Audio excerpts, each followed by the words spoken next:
जब हम हिंदू ही बना रहे हैं तो फिर कौन इसमें दलित बच रहा, कौन इसमें पिछड़ा बच रहा? जब हम ये मैटर ही खत्म कर रहे हैं तो फिर तो सबको मिलना चाहिए अधिकार। और वर्तमान में ऐसा अधिकार सब जगह होना प्रारंभ भी हो गया कि इस देश में अब ना कोई दलित है, ना कोई पिछड़ा है, ना कोई बिछड़ा है, ना कोई ब्राह्मण है। जब सब हिंदू हैं तो हिंदू ही मंदिर का पुजारी है।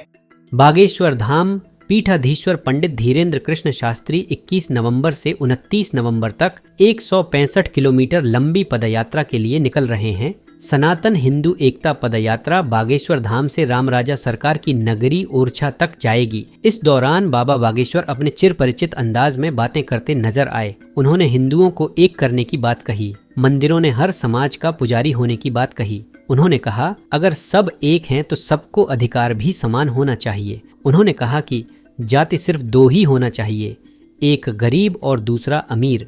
या नीचे जाति के लोगों को भी पुजारी होना चाहिए।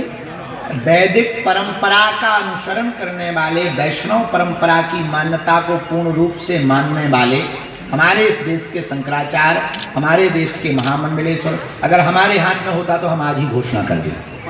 जितने शंकराचार्य मठों के आचार्य हैं, हम उनसे प्रार्थना करेंगे सामाजिक समरसता के लिए, सबको एक करने के लिए बेझिझक इस प्रकार की व्यवस्था होनी चाहिए।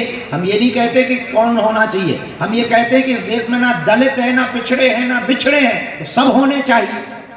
जब हम हिंदू ही बना रहे हैं तो फिर कौन इसमें दलित बच रहा, कौन इसमें पिछड़ा बच रहा? जब हम ये मैटर ही खत्म कर रहे हैं तो फिर तो सबको मिलना चाहिए अधिकार। और वर्तमान में ऐसा अधिकार सब जगह होना प्रारंभ भी हो गया। तो हमारे शंकराचार्यों से और आचार्यों से भी प्रार्थना है, इस बात पर बहुत पुरजोर तरीके से व्यवस्था पर हम सबको समर्थन करना है कि इस देश में अब ना कोई दलित है, ना कोई पिछड़ा है, ना कोई बिछड़ा है, ना कोई ब्राह्मण है। जब सब हिंदू हैं तो हिंदू ही मंदिर का पुजारी है।